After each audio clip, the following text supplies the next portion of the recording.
এখানে কিন্তু বেশ কয়েকটি আসলে ঝুটের গোডাউন ছিল। সেই ঝুটের গোডাউন কিন্তু থাকার ফলে কিন্তু একটি গোডাউনে যখন আগুনের সূত্রপাত হয় তারপরই কিন্তু সেই আগুনটি আসলে আশপাশে ছড়িয়ে পড়ে।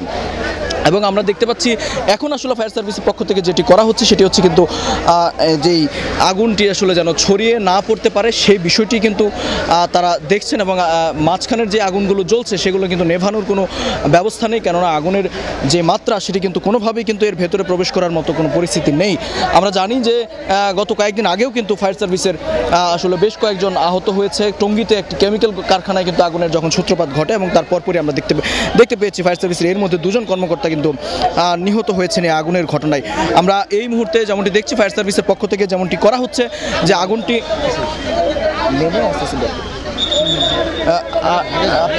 ফায়ার সার্ভিসের পক্ষ থেকে যেটি করা হচ্ছে সেটি হচ্ছে যে কোনোভাবেই যেন আসলে আগুনটি ছড়িয়ে পড়তে না পারে এবং চারপাশ থেকে আগুনটিকে ঘিরে ফেলার চেষ্টা হচ্ছে। আমরা জানিয়ে রাখতে চাই একটু যে এই বাড়িটির অর্থাৎ এই আগুনের যে ঘটনাস্থল তার আশপাশে কিন্তু বেশ ঘনবসতি রয়েছে এবং তার পাশাপাশি একটি স্কুলও রয়েছে এবং সেই আগুনের মাত্রা কিন্তু যেমনটা ভয়াবহ হচ্ছে এবং তার অংশ হিসেবে কিন্তু আমরা দেখতে পাচ্ছি স্কুলে আগুন ছড়িয়ে যাচ্ছে। আমরা একটু স্থানীয়দের সাথে কথা বলতে চাই কি ঘটেছে এখানে এবং কিভাবে এখানে আমরা পরবর্তীতে শূন্য আইছি, কিন্তু 10 থেকে 15টা বড় বড় গোডাউন পড়ছে। তো এখানে যদি মানুষ একটু সহযোগিতা পাইতো হয়তো একটু মাল বের করতে পারতো। কিভাবে এখানে মূলত কি ছিল, কিভাবে আগুন লাগছে এটা আমরা বলতে পারি না। আমরা দূরে থেকে আগুন দেখা আমরা এখানে সহযোগিতা করছি মানুষজন। কিসের গোডাউন ছিল এখানে? জোটের গোডাউন ছিল, জোটের গোডাউন। আগুন এখন মানে কি পরিমাণ ক্ষয়ক্ষতি হয়েছে? এখন অনেক ক্ষয়ক্ষতি হয়েছে, মানে বলার মতন না। এখানে 10 থেকে 15টা গোডাউন আমরা দূরে থেকে দেখে তারপরে আসছি, আমরা সহযোগিতা করছি এখানে যতটুকু পারছি।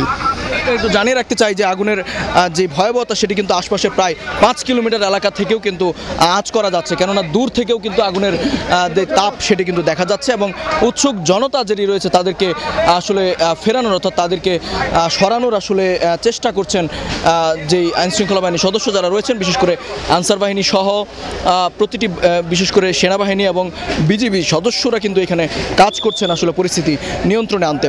আমরা আপনাদেরকে একটু জানিয়ে রাখতে চাই যে গাজীপুরে কিন্তু শিল্প অধ্যুষিত এলাকা এবং এই এলাকায় ব্যাপক পরিমাণে ইন্ডাস্ট্রি রয়েছে এবং তার ফলেই কিন্তু এই এলাকায় ব্যাপক পরিমাণে ঝুটের কারখানা রয়েছে এবং সেই ঝুটের কারখানা আসলে কতটা আইন মেনে এবং কতটা ফায়ার সার্ভিসের নিয়ম মেনে আসলে সেগুলো পরিচালিত হয় সেই বিষয়ে কিন্তু এখন পর্যন্ত সুনির্দিষ্ট কোনো তথ্য পাওয়া যায়নি, কেননা অলিতে গলিতে বিভিন্ন স্থানে কিন্তু আমরা জানি যে এই ধরনের ঝুটের গোডাউন কিন্তু আসলে হয়ে থাকে এবং শুধু এই কোনাবাড়ি অর্থাৎ কোনাবাড়িতে কিন্তু ব্যাপক পরিমাণে শিল্প প্রতিষ্ঠান রয়েছে এবং তার পাশাপাশি আশপাশে যেই এলাকাগুলো রয়েছে প্রতিটি এলাকাতেই কিন্তু এই ধরনের শিল্প প্রতিষ্ঠান যেখানে রয়েছে সেখানেই কিন্তু ঝুটের গোডাউন আমরা জানি।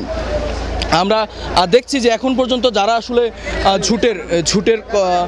ঝুটের আশপাশের ঝুটের মালিক যারা রয়েছে তারা কিন্তু আসলে আশপাশ থেকে ঝুট যেগুলো অবশিষ্ট রয়েছে অর্থাৎ পুড়েনি সেগুলো কিন্তু রক্ষা করার জন্য এবং বাইরের রাস্তায় এনে রেখেছে এবং আমরা দেখতে পাচ্ছি আশপাশের যে বাকি যে ঝুটের গোডাউনগুলো রয়েছে সেগুলো কিন্তু খালি করে মালিকরা আসলে যেটি করছেন ফাঁকা জায়গায় নিয়ে আসছেন যেন ক্ষয়ক্ষতি কিছুটা কমানো যেতে পারে। আমরা দেখতে পাচ্ছি স্থানীয়রাও কিন্তু প্রথম দিকে এই আগুন নেভাতে ব্যাপক চেষ্টা করেছেন, তবে শেষ পর্যন্ত আসলে এই আগুনটি আসলে ছড়িয়ে পড়েছে এবং স্থানীয়রা যেটি বলছেন যে প্রায় 10 থেকে 12টি আসলে গোডাউনের মতো এখানে এরই মধ্যে পুড়ে গিয়েছে। অর্থাৎ বাকি যেগুলো রয়েছে সেগুলোকে রক্ষা করার চেষ্টায় আসলে করছে ফায়ার সার্ভিসের কর্মকর্তারা।